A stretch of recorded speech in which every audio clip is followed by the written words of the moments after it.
سب سے پہلے بات کریں گے مکہ جوائنٹ ڈیفنس ایگریمنٹ کسی ملک کے خلاف نہیں، خالصاً دفاعی نوعیت کا معاہدہ ہے۔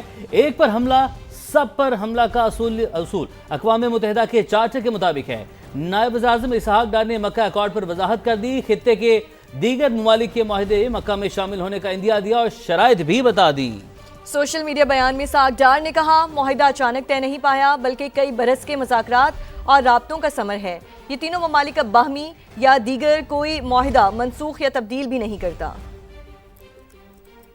سعودی عرب، پاکستان اور ترکیہ کا معاہدہ مکہ کسی ملک کے خلاف نہیں بلکہ خالصاً دفاعی نوعیت کا ہے۔ بنیادی اصولوں کی پاسداری کرنے والا خطے کا ہر ملک اس معاہدے میں شامل ہو سکتا ہے۔ نائب وزیر اعظم اور وزیر خارجہ اسحاق ڈار کا بڑا بیان، کہا معاہدہ مکہ ہر اس ملک کے لیے بھی کھلا ہے جو باہمی احترام اور پرامن ذرائع سے اختلافات حل کرنے پر آمادہ ہو۔ اسحاق ڈار نے اپنے بیان میں کہا کہ 7 اگست کو ہونے والا معاہدہ مکہ کوئی اچانک پیش رفت نہیں بلکہ کئی سال کے مسلسل رابطوں اور مذاکرات کا نتیجہ ہے۔ اس پیش رفت سے تینوں ممالک کے باہمی یا عالمی معاہدے منسوخ یا تبدیل نہیں ہوں گے۔ کسی ایک پر بیرونی مسلح حملہ، تینوں پر حملہ تصور کرنے کا معاہدہ تینوں ممالک کی قیادت اور عوام کے تعلقات کی گہرائی کا عکاس قرار۔ اسحاق ڈار نے کہا، معاہدے کا مقصد امن و سلامتی کے چیلنجز سے نمٹنے کے لیے اسٹریٹجک تعاون مضبوط بنانا اور استحکام و خوشحالی کا فروغ ہے، کسی ملک کو نشانہ بنانا مقصد نہیں۔ نائب وزیر اعظم اور وزیر خارجہ کے مطابق معاہدہ مکہ اقوام متحدہ چارٹر کے آرٹیکل 51 کے تحت دفاع کے فطری حق کے مطابق اور پاکستان کی خارجہ پالیسی کے بنیادی اصولوں سے ہم آہنگ ہے۔ پاکستان پائیدار امن و استحکام اور تمام تنازعات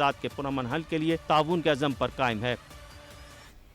پاکستان، سعودی عرب اور ترکی دفاعی معاہدے میں مصر کی شمولیت بھی متوقع۔ ترک وزیر خارجہ حاکان فیدان کہتے ہیں، کچھ تکنیکی مسائل حل ہو جائیں تو قاہرہ بھی ایگریمنٹ کا حصہ بننے کے قریب ہے۔ انہوں نے کہا، مکہ دفاعی معاہدہ ایران یا کسی اور ملک کے خلاف نہیں، جب تک کسی رکن ملک کو حملے کا نشانہ نہ بنایا جائے، کسی ملک کو خطرہ تصور نہیں کیا جائے گا۔ دفاعی معاہدہ تکنیکی طور پر نیٹو معاہدے کے شیک 5 سے مشابہت رکھتا ہے۔ دفاعی اتحاد کا جنرل سیکریٹریٹ سعودی عرب میں قائم ہوگا۔ ایک وزارتی کمیٹی بھی قائم کی جائے گی۔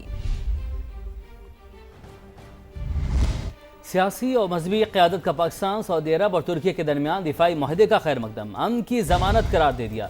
وزیر اطلاعات عطا طارر نے کہا، وزیر اعظم اور فیلڈ مارشل کی قیادت میں مشترکہ ویژن حقیقت بن گیا۔ رانا ثناءاللہ کہتے ہیں، صدی بعد سعودی عرب اور ترکی کو ایک میز پر لانا پاکستان کا بڑا کارنامہ ہے۔ علامہ طاہر اشرفی نے کہا، وزیر اعظم، فیلڈ مارشل اور سعودی ولی عہد نے مل کر اسرائیلی سازش ناکام بنائی۔ یہ دفاعی معاہدہ کسی کے خلاف نہیں ہے۔ اس معاہدے سے انشاءاللہ تعالی اس خطے میں امن کی کوششوں کو مزید تقویت ملے گی، نہ صرف پاکستان کے لوگوں کے لیے بلکہ مسلم امہ کے لیے ایک بہت ہی، میں سمجھتا ہوں کہ فخر کی بات ہے۔ پاکستان کو دنیا میں وہ مقام حاصل ہوا ہے جس کی خواہش پاکستانی ہمیشہ سے کرتے تھے۔ اس نے پوری مسلم امہ کے لیے امن کی نئی راہیں ہموار کی۔ وزیر اعظم پاکستان محمد شہباز شریف اور chief of defence forces field marshal Syed Asim Munir صاحب پوری قوم کی طرف سے خراج تحسین کے مستحق ہیں۔ یہ مقدس دستاویز جو ہے یہ مسلمان امہ کے اس اتحاد کی نوید ہے جس اتحاد سے متعلق جو ہے وہ مسلمان امہ نے خواب دیکھے۔ سعودی عرب اور ترکیے کو ایک ٹیبل پہ بٹھانا جو ہے یہ کوئی معمولی بات نہیں ہے۔ یہ 100 سال بعد یہ ممکن ہوا ہے کہ یہ کارنامہ پاکستان کی عسکری اور جو ہے وہ سیاسی قیادت میاں محمد شہباز شریف اور سید عاصم منیر نے جو ہے وہ سر انجام دیا ہے۔ سعودی عرب کے ولی عہد محمد بن سلمان نے فیلڈ مارشل حافظ سید عاصم منیر اور وزیر اعظم پاکستان میاں شہباز شریف کے ساتھ روز اول سے مل کر جو امریکہ اسرائیل ایران جنگ تھی اس کو عرب، امت مسلمہ اور ایران کی جنگ بننے سے روکا۔ مکہ دفاعی معاہدہ تاریخی کامیابی ہے۔ وفاقی وزیر مواصلات عبدالعلیم خان کی پوری قوم اور امت مسلمہ کو مبارکباد۔ کہا، یہ معاہدہ اسلامی ممالک کے درمیان بھائی چارے کو مزید فروغ دینے میں سنگ میل ثابت ہوگا۔ اہم معاہدے کو ممکن بنانے پر وزیر اعظم اور فیلڈ مارشل کو دل کی گہرائیوں سے مبارکباد دیتا ہوں۔ پوری امت مسلمہ کے لیے یہ تاریخ ساز دن ہے جس دن پاکستان، سعودیہ اور ترکیہ نے بھائی چارے کا ثبوت دیتے ہوئے ایک ایسا تاریخی معاہدہ کیا ہے جو پوری امت مسلمہ کے لیے ایک سنگ میل کی حیثیت رکھتا ہے۔ الحمدللہ اس کامیابی پہ میں پوری عالم اسلام کو مبارکباد دیتا ہوں. وزیر اعظم پاکستان نے اور فیلڈ مارشل نے جو اس میں کلیدی کردار ادا کیا اس معاہدے کے ممکن بنانے میں ان کو دل کی گہرائیوں سے مبارکباد دیتا ہوں. پوری پاکستانی قوم کو مبارکباد دیتا ہوں. آج الحمدللہ پاکستانی قوم کا، پاکستانی افواج کا اور پاکستان کی قیادت کا پوری دنیا میں سر بلند ہوا. اس تاریخی لمحے پہ میں سمجھتا ہوں کہ آج پوری امت مسلمہ خوش ہے کہ پاکستان، ترکیہ اور سعودی عربیہ نے مل کے ایک عہد کیا ہے کہ ہم کسی ایک ملک کے اوپر حملے کو ہم اپنا مشترکہ حملہ سمجھیں گے اور مل کے اس کا مقابلہ کریں گے. اس تاریخی کامیابی پہ پوری قوم کو میری طرف سے بہت بہت مبارکباد. پاکستان، سعودی عرب اور ترکیہ کے درمیان تاریخی مکہ دفاعی معاہدہ CDA اسامت کے زیر اہتمام شاندار آتش بازی، آسمان رنگین ہو گیا ہے.